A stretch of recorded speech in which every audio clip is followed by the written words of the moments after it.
নমস্কাৰ মই ৰিমঝিম পাঠক আপোনালোক সকলোকে ইকুহি পাঠলৈ স্বাগতম জনাইছো আশা কৰিছো ভালে আছে সকলোৱে আৰু হয়তো আপোনালোকে ইতিমধ্যে গম পাইছে যে সয়েল কনজাৰভেশ্যন ৰেঞ্জাৰৰ সয়েল কনজাৰভেশ্যন ডিপাৰ্টমেন্টৰ আন্ডাৰত আমাৰ নতুনকে কেইটামান পোষ্ট মুকলি কৰি দিয়া হৈছে যোৱাকালি এপিএসসিৰ ফালৰ পৰা এপিএসসি ৱেবসাইটত অলৰেডি যিটো নটিফিকেশন আছিলে সেইটো আপলোড কৰা হৈছে আৰু ইয়াতে টোটেল পোষ্ট আছে 16টা এতিয়া সেই পোষ্টসমূহৰ কথা বা কেনেকে এপ্লাই কৰিব আপোনালোকে বা এপ্লাই কৰিবৰ কাৰণে কি ক্ৰাইটেৰিয়া লাগিব গোটেইখিনি আজি ক্লাছটোত আমি আলোচনা কৰিম আৰু এইখিনিতে আপোনালোকক কৈ দিও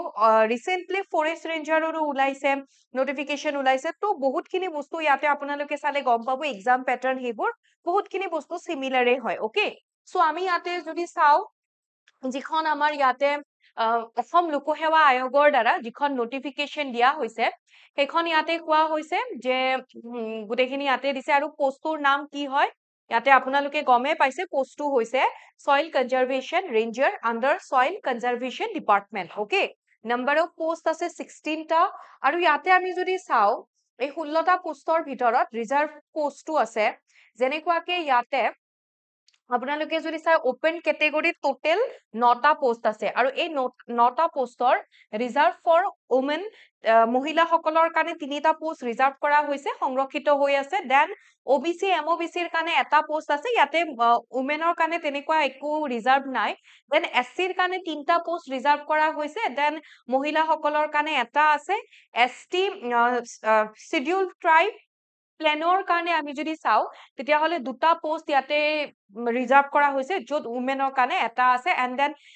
এসটি হিলছৰ কাৰণে ইয়াতে এটা পোষ্ট আছে ওমেনৰ কাৰণে নাই তো টোটেল আমি যদি চাও ইয়াতে 16টা পোষ্ট আৰু গোটেইখিনি পোষ্টৰ ভিতৰত মহিলাসকলৰ কাৰণে 5টা পোষ্ট ইয়াতে ৰিজাৰ্ভ কৰা হৈছে ওকে দেন ইয়াতে যেনেকুৱাকে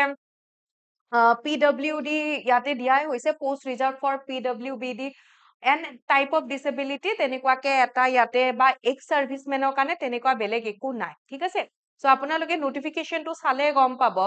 তাৰোপৰি ইয়াতে যিটো পে স্কেল হ'ব পে স্কেলটো ইয়াতে দিয়াই হৈছে যে অলমোস্ট ধৰি লওক যেনেকে গ্ৰেড পে আমি যদি চাও 9700 দিছে গেজেটেড অফিচাৰে হয় ক্লাছ 2 লেভেলৰ তো ইয়াতে এতিয়া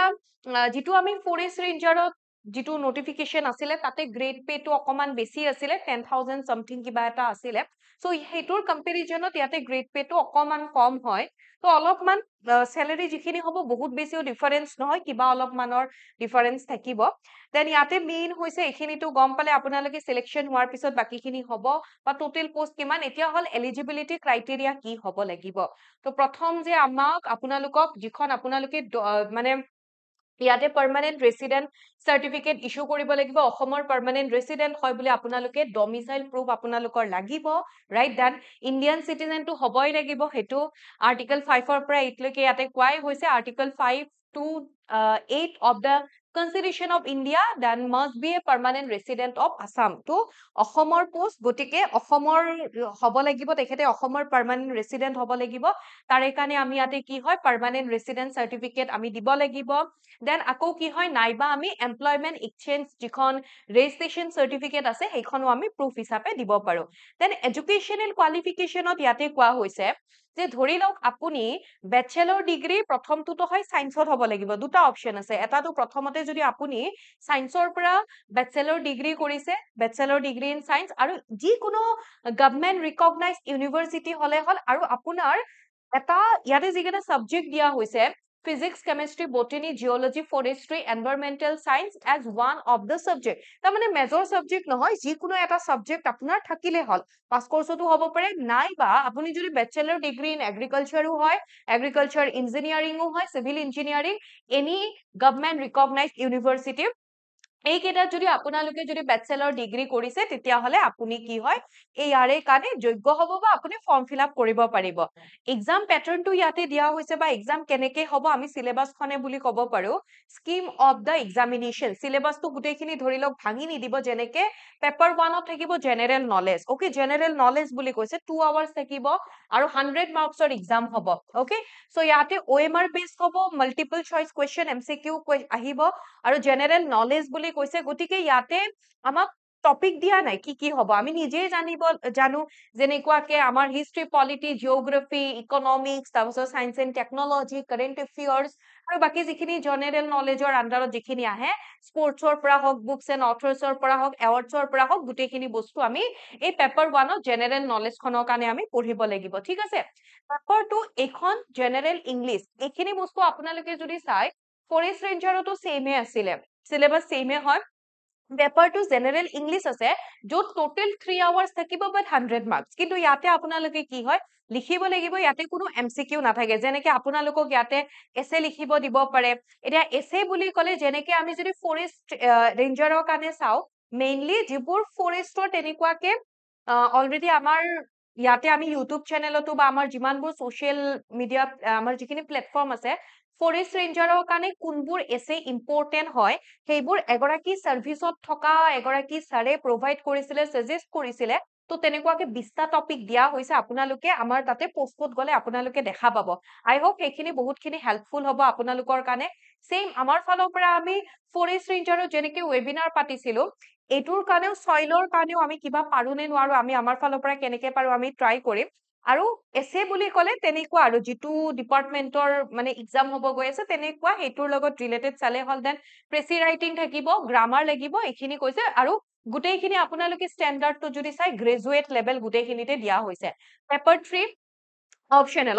সাবজেক্ট দুখন লাগিব পেপাৰ 3 এণ্ড পেপাৰ 4 ওকে এতিয়া অপচনেলটো কি হয় 200 মাৰ্কস কে থাকিব তো টোটেল আমি যদি চাও ইয়াতে 600 মাৰ্কসৰ এক্সাম হ'ব ফৰেষ্ট ৰেঞ্জাৰতো 600 মাৰ্কসৰে আছিলে ৰাইট তো যিকোনো আপোনালোকে দুখন অপচনেল ল'ব লাগিব এনেকুৱা নহয় বলে আপুনি গ্ৰেজুৱেচনত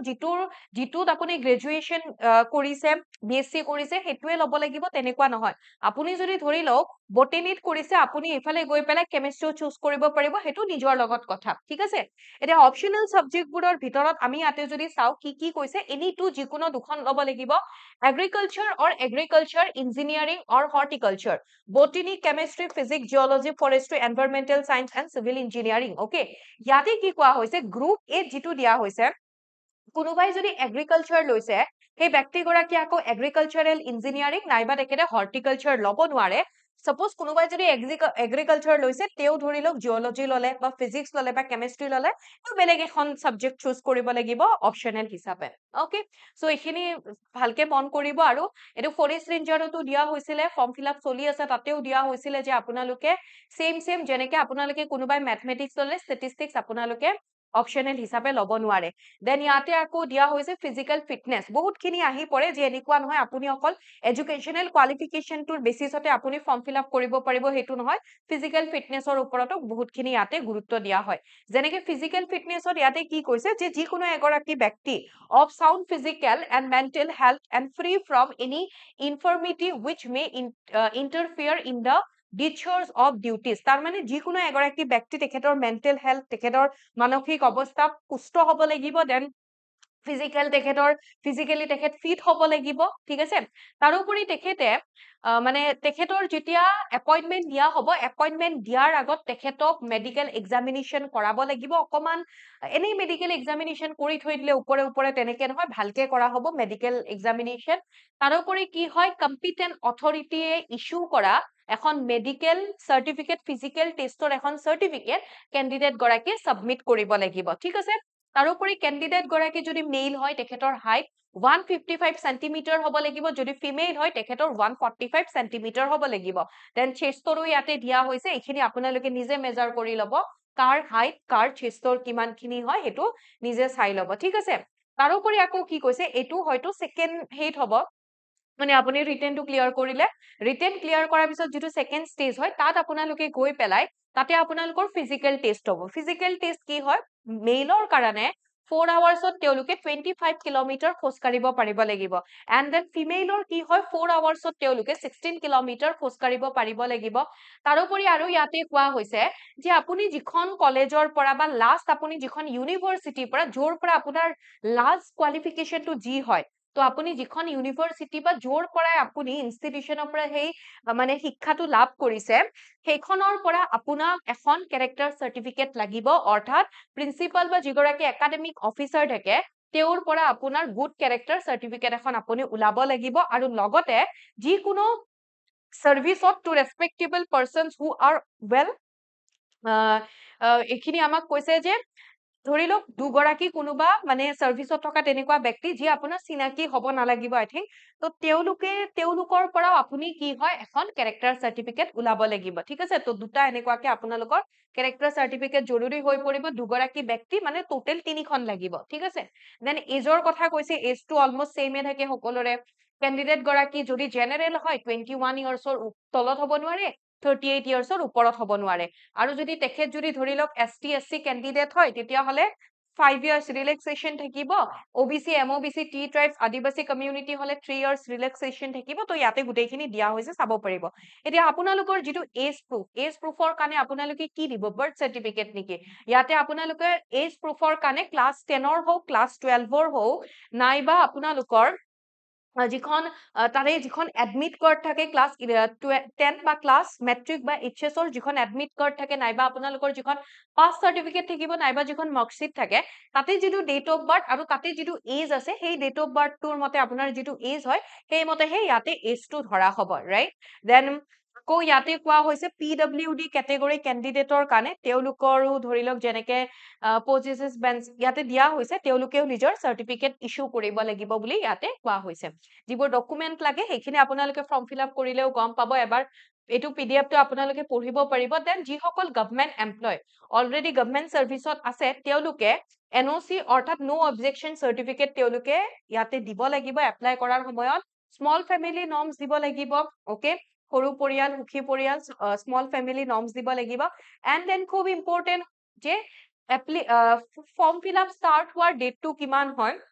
9 জুলাইৰ পৰা ষ্টাৰ্ট হ'ব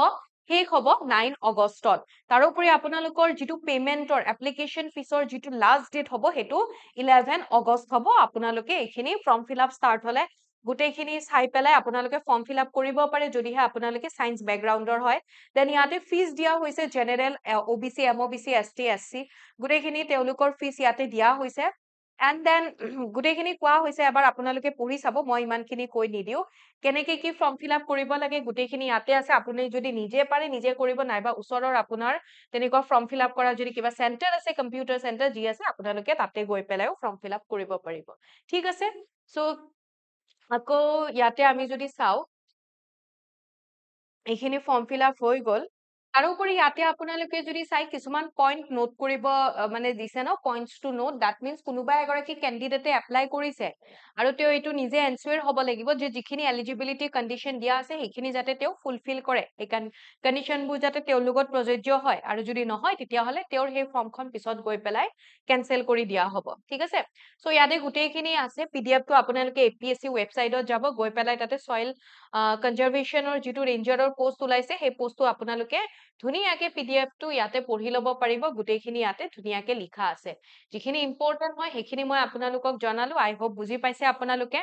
যদি আপোনালোক এলিজিবল হয় তেনেহলে ফৰ্ম ফিল আপ কৰক আৰু ফৰেষ্ট ৰেঞ্জাৰৰ যদি ফৰ্ম ফিল আপ কৰিছে হেতুৰ লগত প্যাৰালেলি ইয়াৰেও আপোনালোকে প্ৰিপাৰেচন চলাই যাব পাৰিব কিবা প্ৰবলেম থাকিলে জনাব আমাক আজি ইয়াতে এৰিছো থ্যাংক ইউ সো মাচ